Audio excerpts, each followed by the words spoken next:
Hello guys, very good morning to all. അപ്പോൾ നമ്മൾ ഇന്നത്തെ ക്ലാസ് സ്റ്റാർട്ട് ചെയ്യാണ്. It's me FD from MS solution.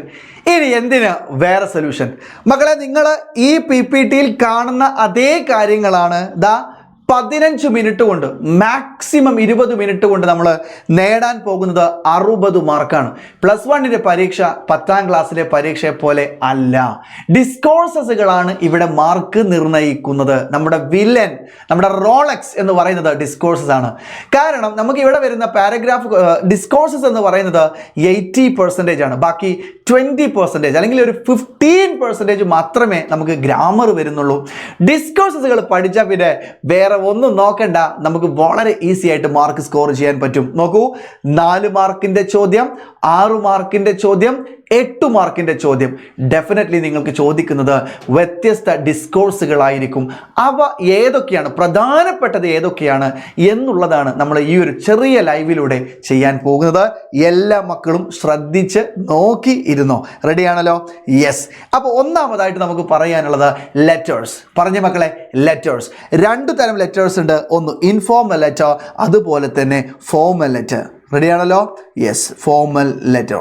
എന്താ ഫോർമൽ ലെറ്റേഴ്സിൻ്റെയും ഇൻഫോർമൽ ലെറ്റേഴ്സിൻ്റെയും പ്രത്യേകത എന്ന് പറയുന്നത്? രണ്ടും നിങ്ങൾ എഴുതേണ്ടത് ഒരു കോളം വരച്ചുകൊണ്ടാണ്. ഇൻഫോർമൽ ലെറ്ററിൽ നമ്മൾ അഡ്രസ്സും മറ്റു കാര്യങ്ങളും മാഗി, ഗ്രീൻ വില്ല, ലണ്ടൻ എന്ന് എഴുതിയിട്ട്, മാഗി എഴുതുന്നൊരു കത്തായിട്ടാണ് ഞാനിത് എഴുതിയിട്ടുള്ളത്. പോസ്റ്റ് ബോക്സ് നമ്പർ ഡിയർ ഗുപ്താജി, ഇങ്ങനെയാണ് എഴുതേണ്ടത്. എന്നാൽ ഫോർമൽ ലെറ്റേഴ്സിൽ നിങ്ങൾ പ്രത്യേകം ശ്രദ്ധിക്കേണ്ട കാര്യം, നമ്മൾ നല്ല ഒരു കോളം വരച്ചു വെക്കണം, മറക്കരുത്. നല്ല ഒരു കോളം നമ്മൾ വരച്ചു വെക്കുന്നു. അവിടെ നമ്മൾ ഫ്രം, ആരാണ് എഴുതിയിട്ടുള്ളത്, അതോടൊപ്പം തന്നെ ടു ദ, ആർക്കാണോ നമ്മൾ വെച്ചിട്ടുള്ളത് അയാളുടെ ഡെസിഗ്നേഷൻ എന്താണ് എന്നൊക്കെ എഴുതിയിട്ട് താഴെ റെസ്പെക്റ്റഡ് സർ എന്ന് പറഞ്ഞുകൊണ്ട് നമ്മൾ വിഷയങ്ങൾ അവതരിപ്പിക്കുന്നതിനെ നമ്മൾ വിളിക്കുന്ന പേരാണ് ഫോർമൽ ലെറ്റർ. ഇങ്ങനെ ഒരു ചോദ്യം നിർബന്ധമായും വരാൻ സാധ്യതയുണ്ട് മക്കളെ. അപ്പോൾ ശ്രദ്ധിക്കുക, formal letters and informal letter വളരെ പ്രധാനപ്പെട്ട ഒരു ചോദ്യമാണ്. ഓർത്ത് വെക്കുക. ഫോർമൽ ലെറ്റേഴ്സിനാണ്, അതുപോലെ തന്നെ ഇൻഫോർമൽ ലെറ്റേഴ്സിൽ ഈ വർഷത്തെ എക്സാമിന് ഞാൻ പ്രഡിക്റ്റ് ചെയ്തിട്ടുള്ളത് ഒരു ഇൻഫോർമൽ ലെറ്റർ ആണ്. അതുകൊണ്ട് ഇൻഫോർമൽ ലെറ്ററിൻ്റെ ഭാഗം ഒന്ന് നന്നായിട്ട് നോക്കാൻ നിങ്ങളെല്ലാവരും ശ്രദ്ധിക്കുക. റെഡിയാണല്ലോ? യെസ്. അടുത്ത ചോദ്യത്തിലേക്ക് പോകാം. Character sketch. മക്കളെ, ക്യാരക്ടർ സ്കെച്ച് നമുക്ക് എത്ര യൂണിറ്റ് പഠിക്കാനുണ്ട്? പറഞ്ഞേ, 4 യൂണിറ്റാണ് നമുക്ക് പഠിക്കാനുള്ളത്. ഞാനിവിടെ മാർക്ക് ചെയ്യുന്നു. 4 യൂണിറ്റുകളിൽ നിന്നായി നമുക്ക് ഓരോ യൂണിറ്റിലും 3 ചാപ്റ്റേഴ്സ് വീതമാണ് ഉള്ളത്. അപ്പോൾ 3 എത്രയാണ് മക്കളെ? 4 × 3 12 അല്ല 13 പഠിക്കാനുണ്ട്. കാരണം നമ്മുടെ ഫസ്റ്റ് യൂണിറ്റിൽ 4 ചാപ്റ്റേഴ്സ് ഉണ്ട്. ബാക്കി എല്ലാ യൂണിറ്റിലും നമുക്ക് 3 ചാപ്റ്റേഴ്സ് മാത്രമാണ് ഉള്ളത്. അപ്പോൾ അതുകൊണ്ട് നോക്കിക്കോ, നമ്മുടെ ഈ യൂണിറ്റുകളിൽ നിന്ന് നമുക്ക് പഠിക്കാനുള്ള ക്യാരക്ടേഴ്സ് ഒന്ന് എല്ലാവരും പറഞ്ഞ മക്കളെ. യങ് സീഗൾ, മദർ സീഗൾ, അതുപോലെ തന്നെ മാഗി, അതുപോലെ ഗുപ്ത, അതുപോലെ തന്നെ ഹസൻ. ഇത്രയും കഥാപാത്രങ്ങളെയാണ് നമുക്ക് പഠിക്കാനുള്ളത്. അതോടൊപ്പം AJ Cronin, the physician in the Raniganj, മറക്കരുത്. ഇത്രയും ക്യാരക്ടേഴ്സിനെ നമ്മൾ കൃത്യമായി പഠിക്കണം. യങ് സീഗൾ എന്ന് പറയുന്നത് ഹിസ് ഫസ്റ്റ് ഫ്ലൈറ്റിലെ പ്രധാനപ്പെട്ട കഥാപാത്രമാണ്. അതോടൊപ്പം ആ കഥയിൽ തന്നെ പറയുന്ന മറ്റൊരാളാണ് നമ്മുടെ മദർ സീഗൾ എന്ന് പറയുന്നത്. അതോടൊപ്പം നമ്മൾ ഓർത്ത് വെക്കേണ്ട മാഗി എന്ന് പറയുന്ന 14-13 വയസ്സ് പ്രായമുള്ള പെൺകുട്ടിയെ മറന്നു പോകരുത്. ഗുപ്ത എന്ന് പറയുന്ന പ്രഭാത് കുമാർ മുഖോപാധ്യായ എന്ന് പറയുന്ന എഴുത്തുകാരനും പ്രധാനപ്പെട്ട ക്യാരക്ടറാണ്. അതുപോലെ ഏറ്റവും പ്രധാനപ്പെട്ട നമ്മൾ പഠിക്കേണ്ട ഒരു കഥാപാത്രമാണ് ഹസൻ. അപ്പോൾ എങ്ങനെയാണ് മക്കളെ കഥാപാത്രം എഴുതുക എന്നുള്ളത്? കൃത്യമായിട്ട് നമ്മുടെ ആ ക്യാരക്ടറിനെ നന്നായിട്ട് നമ്മൾ വിശദീകരിക്കണം. ഇൻട്രൊഡ്യൂസ് ദ ഓതർ, നമ്മൾ ഓതറിനെ ഒന്ന് കൃത്യമായിട്ട് പറയണം. അതുപോലെ തന്നെ അദ്ദേഹത്തെക്കുറിച്ചുള്ള ആഡ് പോയിന്റ്സ്, അദ്ദേഹത്തെക്കുറിച്ച് നിങ്ങൾക്ക് അറിയാവുന്ന കാര്യങ്ങളൊക്കെ ഒന്ന് ആഡ് ചെയ്യാൻ നിങ്ങൾ മറന്നു പോകരുത്. അപ്പിയറൻസ് ഓഫ് ദ ക്യാരക്ടർ, അയാളുടെ ഫിസിക്ക് പറയണം, ഇമോഷണൽ ബാലൻസിങ് പറയണം, എല്ലാം പറഞ്ഞുകൊണ്ട്. അതോടൊപ്പം ദ സ്റ്റോറി ലൈൻ, കഥ അങ്ങനെ തന്നെ എഴുതി വെക്കരുത്, അത് പ്രത്യേകം ശ്രദ്ധിക്കുക. സ്റ്റോറി ലൈൻ വേണം, പക്ഷെ അത് മാത്രമാകരുത്, അത് അദ്ദേഹത്തിനെ കണക്ട് ചെയ്തുകൊണ്ട് എഴുതാൻ നിങ്ങൾ പ്രത്യേകം ശ്രദ്ധിക്കണം. ഈ കഥാപാത്രത്തിന് ഈ കഥയിലുള്ള പ്രാധാന്യം എന്താണ്? Significance of the character in the story. ഈ കഥയിൽ ആ കഥാപാത്രത്തിൻ്റെ പ്രാധാന്യത്തെ നമ്മൾ മനസ്സിലാക്കേണ്ടതുണ്ട്. And the connection between the other characters, മറ്റുള്ള ക്യാരക്ടേഴ്സിനെ ഇവരെങ്ങനെയാണ് ബന്ധിപ്പിക്കുന്നത് എന്ന് കൃത്യമായിട്ട് പറയാൻ മറക്കരുത്. Conclude with how the character influenced U, എങ്ങനെയാണ് ആ കഥാപാത്രം നിങ്ങളെ ഇൻഫ്ലുവൻസ് ചെയ്തത് എന്ന് പറയാതെ ഒരിക്കലും ഒരു ക്യാരക്ടർ സ്കെച്ച് അവസാനിപ്പിക്കാൻ പാടില്ല. അങ്ങനെ വന്നാൽ നിങ്ങൾക്ക് കിട്ടും 5 6 മാർക്ക് നിർബന്ധമായി വരുന്ന ഭാഗമാണ്. നോക്കിക്കോ. അടുത്തതായിട്ട് നമുക്ക് പറയാനുള്ളത് സ്പീച്ചാണ് മക്കളെ. ഏറ്റവും പ്രധാനപ്പെട്ട ഒരു ഡിസ്കോഴ്സാണ് സ്പീച്ച് എന്ന് പറയുന്നത്. അതെങ്ങനെയാണ് സാറേ തയ്യാറാക്കുക? സാറേ എത്രയോ തവണ ലൈവിലും മറ്റും ഞാൻ പറഞ്ഞതാണ്. അതോടൊപ്പം നമ്മുടെ ആപ്പിലുള്ള കുട്ടികൾക്ക് അതിൻ്റെ ഫോർമാറ്റ് കൊടുത്തതാണ്. ലൈവിലും മറ്റും അതിൻ്റെ ഡീറ്റെയിൽഡ് വേർഷൻ ഉണ്ട്. ഇവിടെ ഞാൻ ഡീറ്റെയിൽ ആയിട്ട് പറയുന്നില്ല, ശ്രദ്ധിക്കുക. സ്പീച്ച് എങ്ങനെയാണ് സാറേ എഴുതുക? സിമ്പിളാണ് സാറേ അത് എഴുതാൻ. എങ്ങനെയാണ് സാറേ എഴുതുക? ആദ്യം നിങ്ങളൊരു നല്ല സല്യൂട്ടേഷൻ കൊടുക്കുക. നിങ്ങളുടെ സ്കൂളിലാണ് പ്രസംഗം വന്ന് സ്പീച്ച് നടക്കുന്നത് എങ്കിൽ respect your teachers and my dear friends, respect your principal, my dear teachers and friends എന്ന് കൊടുക്കാം. Ladies and gentlemen. ഇനി വലിയൊരു സദസ്സൊക്കെ ആണെങ്കിൽ ഡെഫിനറ്റ്ലി നിങ്ങൾ കുറച്ചുകൂടി എലാബറേറ്റ് ചെയ്ത് കൊടുക്കാം. എന്താ പറയുക, distinguished guest, the various the eminent personalities from different committees എന്നൊക്കെ പറഞ്ഞുകൊണ്ട് നിങ്ങൾക്ക് നല്ലൊരു ഇൻട്രൊഡക്ഷൻ കൊടുക്കുന്നത് കൊണ്ട് ഒരു കുഴപ്പമില്ല. എന്നിട്ട് നമ്മൾ ബോഡിയിലേക്ക് കയറണം. ബോഡിയിലേക്ക് കയറുമ്പോൾ നമ്മൾ എഴുതേണ്ടത് നല്ല ഒരു I feel proud to be here with you, I am delivering a speech about എന്ന് പറയാം. അതോടൊപ്പം നമ്മുടെ കോണ്ടന്റുകളെല്ലാം കൃത്യമായി പറയാൻ വേണ്ടി നമ്മൾ ശ്രദ്ധിക്കണം. നമ്മൾ ഗാന്ധി ജയന്തി ദിനത്തിൽ ഗാന്ധിജിയെക്കുറിച്ചൊരു പ്രസംഗമാണെങ്കിൽ അദ്ദേഹത്തെ നമുക്കറിയാവുന്ന കാര്യങ്ങളൊക്കെ ആഡ് ചെയ്യാൻ നിങ്ങൾ മറന്നു പോകരുത്. അങ്ങനെ കൃത്യമായി എഴുതുക. അവസാനം നിങ്ങൾ അവസാനിപ്പിക്കുന്ന സമയത്ത് നല്ല ഒരു മെസ്സേജ് കൊടുത്തുകൊണ്ട് നിങ്ങൾ അവസാനിപ്പിക്കാൻ ശ്രദ്ധിക്കുക. Our country must be empowered by science and technology, not by superstitious beliefs എന്നൊക്കെ പറഞ്ഞുകൊണ്ട് and we want to be together, അല്ലെങ്കിൽ we join our hands for the new society എന്നൊക്കെ പറഞ്ഞുകൊണ്ട് നല്ല ഒരു കൊട്ടേഷനോട് കൂടിയോ അല്ലെങ്കിൽ നല്ല ഒരു മെസ്സേജ് കൊടുത്തിട്ടോ വേണം നമ്മൾ സ്പീച്ച് അവസാനിക്കാൻ. മറക്കരുത്. ഇത് വളരെ പ്രധാനപ്പെട്ട ചോദ്യമാണ്. 8 മാർക്കോ 6 മാർക്കിനോ ചോദിക്കാവുന്ന ചോദ്യമാണ്. എൻ്റെ മക്കൾ നിർബന്ധമായിട്ട് പഠിക്കണം. അടുത്തതായിട്ട് പ്രൊഫൈൽ എഴുതി വെച്ചോ. എന്തായാലും +1 ചോദിക്കുന്ന പ്രധാനപ്പെട്ട ഒരു ചോദ്യമാണ് പ്രൊഫൈൽ. ഇന്നേ വരെ പ്രൊഫൈലില്ലാതെ ഒരു ചോദ്യവും കടന്നു പോയിട്ടില്ല. മാത്രമല്ല 10ാം ക്ലാസ്സിൽ എത്ര തവണ പഠിച്ചതാണ് നമ്മൾ. അതുകൊണ്ട് അതെന്തായാലും വരും. നന്നാക്കി പഠിച്ചോ. എന്താ എഴുതാ? ആദ്യം നമ്മൾ പ്രൊഫൈൽ എന്ന് മുകളിൽ ഹെഡിങ് കൊടുത്തോ.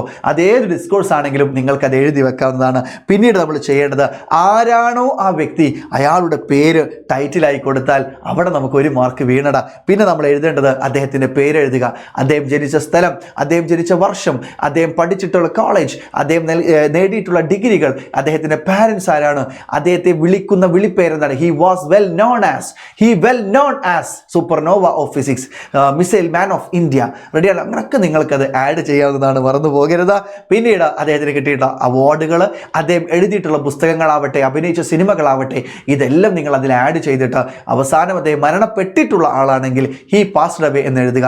പ്രത്യേകം ശ്രദ്ധിക്കേണ്ട ഒരു കാര്യം, പ്രൊഫൈൽ എഴുതുമ്പോൾ ഹി മാത്രമല്ല ഷീയും വരാൻ സാധ്യതയുണ്ട്. ഒരു ലേഡിയാണ് വരുന്നത് എങ്കിൽ ഡെഫിനറ്റ്ലി നിങ്ങൾ ഷീ എന്ന് തന്നെ കൊടുക്കണം. മാറിപ്പോകരുത്. ഇപ്പോൾ കിറ്റി ഗേൽ ഫെർഗൂസൺ ആണെങ്കിൽ ഒരു ലേഡിയാണ്, അപ്പോൾ ഡെഫിനറ്റ്ലി അവിടെ നിങ്ങൾ ചേർത്ത് കൊടുക്കേണ്ടത് ഷീ ആണ്. അതുകൊണ്ട് പ്രത്യേകം ശ്രദ്ധിക്കുക. നമ്മൾ പലപ്പോഴും എഴുതുമ്പോൾ ഹി മാത്രം ശീലിച്ചത് കൊണ്ട് പ്രത്യേകം ശ്രദ്ധിക്കുക. സ്ത്രീകളുടെ ഏതാണ് വരുന്നത് എങ്കിൽ ഡെഫിനറ്റ്ലി നിങ്ങൾ ഷീ എന്ന് കൊടുക്കാൻ മറക്കരുത്. ഹർ എന്നൊക്കെ മാറ്റി നൽകാൻ നിങ്ങൾ മറക്കരുത്. അതോടൊപ്പം അടുത്തതായിട്ട് വരുന്നത് ഇൻ്റർവ്യൂ ക്വസ്റ്റ്യൻ ആണ്. എഴുതി വെച്ചോ. ഇൻ്റർവ്യൂ ക്വസ്റ്റ്യൻ നിങ്ങളുടെ പരീക്ഷയിൽ ഇല്ല എങ്കിൽ ഞാൻ ഈ ജോലി രാജിവെച്ച് ഞാൻ വേറെ വല്ല പണിക്കും പോകും മക്കളെ.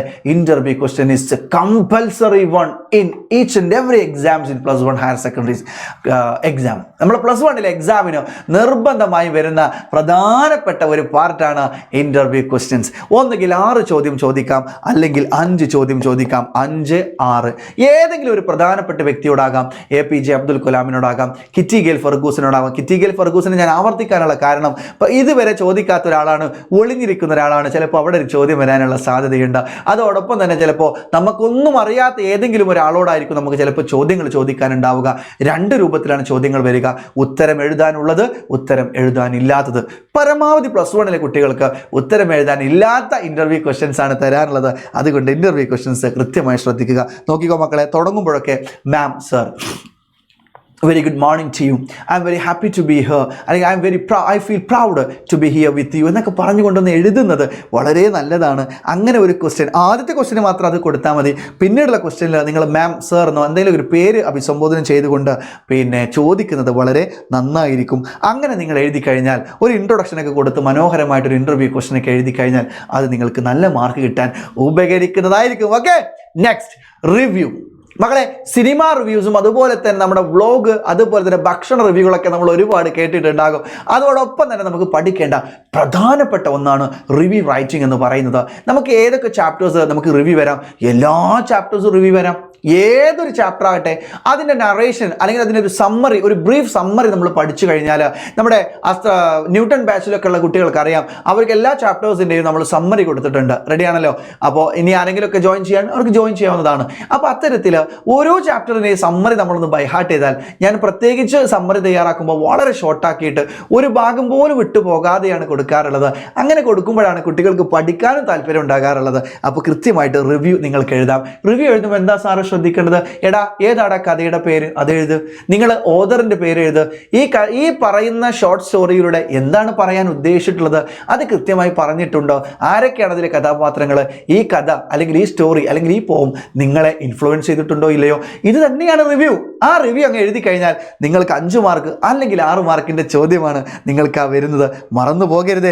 ഞാൻ ചിരിച്ചുകൊണ്ട് പറയുന്നുണ്ട് എങ്കിലും വളരെ പ്രധാനപ്പെട്ട ഭാഗമാണ്. പരീക്ഷയുടെ മുമ്പിലല്ലേ നിങ്ങൾ ഇരിക്കുന്നത്, അതുകൊണ്ടാണ് ഒരല്പം ചിരിയും കളിയൊക്കെ പറ്റി പറയുന്നത്. പക്ഷേ പറയുന്നത് വളരെ പ്രധാനപ്പെട്ട ഒന്നാണ്. അടുത്തതായിട്ട് group discussion, debate. Group discussion എന്ന് പറയില്ല, ഡിബേറ്റ് എന്ന് പറയില്ല. എന്താണ് പറയുക? 4 പോയിന്റ് എഴുതാൻ വേണ്ടിയിട്ടാണ് പറയുക. ഒന്നുകിൽ ഫോർ എ ഗ്രൂപ്പ് ഡിസ്കഷൻ അല്ലെങ്കിൽ ഫോർ ഡിബേറ്റ്. എങ്ങനെയാ ചോദിക്കുക സാറേ? 4 പോയിന്റ് എഴുതാൻ വേണ്ടി പറയും. അപ്പോൾ 4 പോയിന്റ് ഗ്രൂപ്പ് ഡിസ്കഷൻ ആണെങ്കിൽ വേറെ ഒന്നുമില്ല, നമ്മുടെ പോയിന്റ് മാത്രം എഴുതിയാലും മതി. അല്ലെങ്കിൽ നിങ്ങൾ പറയും you are organising A debate on the topic എന്നൊക്കെ പറഞ്ഞിട്ട് പറയും 2 points for and 2.4 against. ഇത് ഡിബേറ്റിൻ്റെ രീതി അങ്ങനെയാണല്ലോ. ഫോറും എഴുതാനുണ്ടാകും, എഗെയിൻസ്റ്റും എഴുതാനുണ്ടാകും. അപ്പോൾ അത് കൃത്യമായിട്ട് നിങ്ങളൊന്ന് എഴുതി നോക്കുക തന്നെ വേണം, മറന്നു പോകരുത്. പ്രധാനമായിട്ടും അതിൻ്റെ ടോപ്പിക്കുകൾ തൊട്ടടുത്ത് ഞാൻ പറയുന്നുണ്ട്, അതുകൂടി നിങ്ങളൊന്ന് നോക്കുക. അതിനു മുൻപ് അടുത്ത ഒരു സാധനം അപ്രീസിയേഷൻ ആണ് മക്കളെ, മറന്നു പോകല്ലേ കേട്ടോ. നിങ്ങൾക്ക് ഔട്ട്സൈഡ് പോകാൻ തന്നെയാണ്, സംശയമൊന്നുമില്ല. പക്ഷേ അപ്രീസിയേഷൻ എഴുതാൻ നിങ്ങൾക്ക് എളുപ്പത്തിൽ കഴിയും. ഒരു ടെൻഷനും അടിക്കേണ്ട. ഔട്ട്സൈഡ് പോയമാണെങ്കിലും എഴുതേണ്ടത് എങ്ങനെയാണ്, ഏതാണ് കവിത, കവിത എഴുതിയിട്ടുള്ള ആളാരാണ്, ആ ആളെക്കുറിച്ച് നിങ്ങൾക്ക് എന്തെങ്കിലും ഡീറ്റെയിൽസ് അറിയുമെങ്കിൽ അത് എഴുതുക. അതോടൊപ്പം കവിതയിൽ പറഞ്ഞിട്ടുള്ള തീം എന്താണ് അത് എഴുതുക. പോയറ്റിക് ഡിവൈസസുകൾ ഏതൊക്കെയാണ് അത് കണ്ടെത്തുക. പോയറ്റിക് ഡിവൈസസ് കണ്ടെത്താൻ യാതൊരു പ്രയാസം ഉണ്ടാകില്ല, എനിക്ക് കൃത്യമായിട്ട് അറിയാം. നിങ്ങൾക്ക് കിട്ടുന്ന ഒരുപാട് പോയറ്റിക് ഡിവൈസസ് ഉണ്ട്. വിഷ്വൽ ഇമേജ്, ഓഡിറ്ററി ഇമേജ്, സിമിലാണെങ്കിൽ ഐക്കോ ആസോ നോക്കിയാൽ മതി. അതുപോലെ refrain, anaphora, assonance, alliteration, rhyming words, rhyming scheme, ഇങ്ങനെ നിങ്ങൾക്ക് കിട്ടാവുന്ന മാക്സിമം സാധനങ്ങൾ അതിൽ നിന്ന് ചൂണ്ടിയാൽ നിങ്ങൾക്ക് ഈ പറയുന്ന അപ്രീസിയേഷൻ മനോഹരമായി എഴുതാൻ കഴിയും. അങ്ങനെ മനോഹരമായി എഴുതി കഴിഞ്ഞാൽ നിങ്ങൾക്ക് 8 മാർക്കാണ് മക്കളെ കിട്ടാൻ പോകുന്നത്. അതുകൊണ്ട് ആ കാര്യം നിങ്ങൾ പ്രത്യേകം ശ്രദ്ധിക്കുക. പിന്നീടുള്ളത് നമുക്ക് പുതുതായിട്ട് പഠിക്കാനുള്ളത്, 10ാം ക്ലാസ്സിൽ ഒന്നും കേൾക്കാത്ത ഒരു സാധനം നമുക്ക് പഠിക്കാനുള്ളത് ട്രാവൽ എസ്സേ ആണ്. നിങ്ങളൊരു സ്ഥലം സന്ദർശിക്കുന്നു. ഞാനിവിടെ എഴുതിയിട്ടുള്ളത് വയനാട് സന്ദർശിച്ചതുമായി ബന്ധപ്പെട്ട് ഒരു ട്രാവൽ എസ്സേ ആണ്. നിങ്ങൾക്കൊരു സ്ഥലം തരികയാണെങ്കിൽ നിങ്ങൾക്ക് വയനാട് എഴുതാം, കുളു മണാലി എഴുതാം, ഏത് വേണമെങ്കിലും എഴുതാം. പക്ഷേ നിങ്ങൾക്ക് എഴുതാൻ അറിയാത്ത ഒരാളോ അല്ലെങ്കിൽ അത്തരം ഒരു യാത്ര പോയിട്ട് അത് കൃത്യമായിട്ട് ഇംഗ്ലീഷിൽ എഴുതാനോ അറിയാത്ത ഒരാളാണെങ്കിൽ ഡെഫിനറ്റ്ലി ഞാൻ നിങ്ങൾക്ക് സജസ്റ്റ് ചെയ്യുന്നത് നിങ്ങളുടെ ചാപ്റ്ററിൽ ഏതെങ്കിലും ഒരു ചാപ്റ്റർ എടുത്തുകൊണ്ട് അവിടെ സന്ദർശിച്ചു എന്ന് എഴുതലാണ്. ഒന്നുകിൽ നിങ്ങൾക്ക് നമുവാന വില്ലേജ് എഴുതാം, അല്ലെങ്കിൽ നിങ്ങൾക്ക് എന്ത് ചെയ്യാം, നമ്മുടെ സൺറൈസ് ഓൺ ദ ഹിൽസ്, അങ്ങനെ ഏതെങ്കിലും ഒരു ചാപ്റ്ററിൽ നിന്ന് നിങ്ങൾക്ക് കൃത്യമായിട്ട് എഴുതാവുന്നതാണ്. അതിനൊന്നും നിങ്ങൾ പേടിക്കേണ്ട കാര്യമില്ല. റെഡിയാണല്ലോ? ട്രാവൽ എസ്സേ വളരെ എളുപ്പമുള്ളതാണ്. ആ സ്ഥലത്തെക്കുറിച്ചുള്ള ഒരു ഡീറ്റെയിൽഡ് ഡിസ്ക്രിപ്ഷൻ നിങ്ങൾക്ക് അതിൽ കൊടുക്കാൻ കഴിയണം. നിങ്ങൾ ഏത് വഴിയിലൂടെ, നിങ്ങൾ എവിടെയാണ് പോയത്, ഏത് വഴിയിലൂടെയാണ് പോയത്, ബസ്സിലാണോ, കാറിലാണോ, ലോറിയിലാണോ പോയത്, കണ്ട കാഴ്ചകൾ എന്തൊക്കെയായിരുന്നു, മനോഹരമായിരുന്നോ അല്ലയോ, അവിടുത്തെ കാലാവസ്ഥ എങ്ങനെ ഉണ്ടായിരുന്നു, അവിടുത്തെ ഭക്ഷണങ്ങൾ എങ്ങനെ ഉണ്ടായിരുന്നു എന്നൊക്കെ പറഞ്ഞുകൊണ്ടാണ് നിങ്ങളത് എഴുതേണ്ടത്. റെഡിയാണല്ലോ? എന്നിട്ട് അവസാനം നിങ്ങൾ അവസാനം നമ്മൾ പറയേണ്ടത് it was A really memorable trip. ഒരിക്കലും മറക്കാനാവാത്ത, എന്നൊന്നും ഓർക്കുന്ന മനോഹരമായ ഒരു ട്രിപ്പായിരുന്നു അത് എന്ന് കൃത്യമായിട്ട് പറയുക. നമ്മൾ പോയ സമയം, വന്ന സമയം ഒക്കെ അതിൽ ആഡ് ചെയ്യുന്നത് വളരെ നല്ലതാണ്. നല്ല ഡീറ്റെയിൽഡ് ആയിട്ട് തന്നെ എഴുതാൻ വേണ്ടി ശ്രദ്ധിക്കുക. Very good. അടുത്തായിട്ട് ഞാൻ നേരത്തെ പറഞ്ഞ ഒരു ചാപ്റ്റർ, ഒരു പോയിന്റ് ഉണ്ടായിരുന്നില്ലേ മക്കളെ, ഗ്രൂപ്പ് ഡിസ്കഷന്, ഡിബേറ്റ്, ഇതിനൊക്കെ നമ്മുടെ പോയിന്റ്സുകളുണ്ട്. അതോടൊപ്പം തന്നെ ഞാൻ വേറൊരു കാര്യം ചോദിക്കട്ടെ. നമ്മളോട് ചില കാര്യങ്ങൾ ചെയ്യാനും ചില കാര്യങ്ങൾ ചെയ്യരുതും എന്നൊക്കെ പറയാറില്ലേ, അതുപോലെ ഒരു സാധനമാണ് നമ്മൾ ഇന്നിവിടെ പറയാൻ പോകുന്നത്. നോക്കിക്കോ, group discussion debate points, dos and don'ts. അതിൽ ഞാൻ എടുത്തിട്ടുള്ള ടോപ്പിക്ക് 3-4 ടോപ്പിക്ക് എടുത്തിട്ടുണ്ട്, ഒന്ന് ശ്രദ്ധിച്ചു കേട്ടോ. ഒന്ന് മൊബൈൽ ഫോൺ യൂസേജ്, പ്രധാനപ്പെട്ട ഒരു പ്രശ്നമാണ്. ഡ്രഗിൻ്റെ ഉപയോഗം, സോഷ്യൽ മീഡിയയുടെ ഉപയോഗം, ഇൻ്റർനെറ്റിൻ്റെ ഉപയോഗം, വേണമെങ്കിൽ ചിലപ്പോൾ നമുക്ക് AI ടൂളുകളുടെ വരാം കേട്ടോ. അതുപോലെ അത്തരം സാധനങ്ങളൊക്കെ നമുക്ക് ചോദിക്കാവുന്നതാണ്. ഇതിനൊക്കെ പുറമെ ഒരു ചോദ്യം കൂടിയുണ്ട്, പാരൻറ്റിങ്ങിൻ്റെ പ്രാധാന്യത്തെക്കുറിച്ചും ചിലപ്പോൾ ചോദിക്കാം. പാരൻറ്റിങ് നേരത്തെ പല എക്സാമുകൾക്ക് ആവർത്തിച്ച് വന്നിട്ടുള്ളൊരു സാധനമാണ്. എന്നാലും ഒന്ന് ഓർത്ത് വെച്ചോ, ചിലപ്പോൾ അതൊക്കെ ചോദിക്കാൻ എന്തുണ്ട്, സാധ്യതയുണ്ട് എന്നുകൂടി മനസ്സിലാക്കുക. മൊബൈൽ ഫോണൊക്കെ ഉപയോഗിച്ച് എന്താ സംഭവിക്കുക മക്കളെ? It will distract your attention. അത് സോഷ്യൽ മീഡിയയിലും അങ്ങനെ തന്നെയാണ്, ഡ്രഗ്സ് ആയാലും അങ്ങനെ തന്നെയാണ്, ഇൻ്റർനെറ്റ് ആയാലും അങ്ങനെ തന്നെയാണ്. ഡ്രഗ്സ് കിൽസ്, എഴുതിച്ചോ, ഡ്രഗ്സ് കിൽസ്, ഡ്രഗ്സ് കില്ല് ചെയ്യും, നമ്മളെ കൊന്നുകളയും. അടുത്ത് സൈബർ ബുള്ളിങ് എന്ന് പറഞ്ഞാൽ നമ്മളൊരു വീഡിയോ ഒക്കെ ഇട്ടാൽ അതിന് മോശം കമൻറ്റുകൾ വരിക, നമ്മളെ സൈബർ സ്പേസിലൂടെ നമ്മളെ കുറ്റം പറയുക, ഇങ്ങനെയുള്ള പ്രശ്നങ്ങളൊക്കെ വരാനുള്ള സാധ്യതയുണ്ട്. പിന്നെ ഫേക്ക് അഡ്മിറ്റ്സ് ആൻഡ് പ്രൊഫൈൽസ് അല്ലേ, കുറേ ഫേക്ക് അഡ്മിറ്റ്സുകളും അതുപോലെ ഫേക്ക് പ്രൊഫൈലുകളൊക്കെ ഉണ്ടാവും, നമ്മളെ ചീറ്റ് ചെയ്യാനൊക്കെ ഉള്ള സാധ്യത ഉണ്ട്. അഡിക്ഷൻ, മൊബൈൽ ഫോണും സോഷ്യൽ മീഡിയ അതുപോലെ തന്നെ ഡ്രഗ്സ് ഒക്കെ എന്താണ്, അഡിക്ഷൻ ഉണ്ടാക്കുന്ന ഒരു സാധനമാണ്. അതിൽ ഗെയിം എഴുതാം, റീൽ എഴുതാം. ഞാനിതിനൊക്കെ ത്രെഡ് എഴുതിയിട്ടുള്ളൂ, ഇതൊരു സ്റ്റേറ്റ്മെൻ്റ് ആക്കി സെൻറ്റൻസ് ആക്കി എഴുതാൻ നിങ്ങൾ ശ്രദ്ധിക്കണം, മറക്കരുത്. And fake ads and gambling. നോക്കി നിങ്ങൾ ഇപ്പോൾ എത്രങ്ങാനും കളികളാണ് വന്നിട്ടുള്ളത്.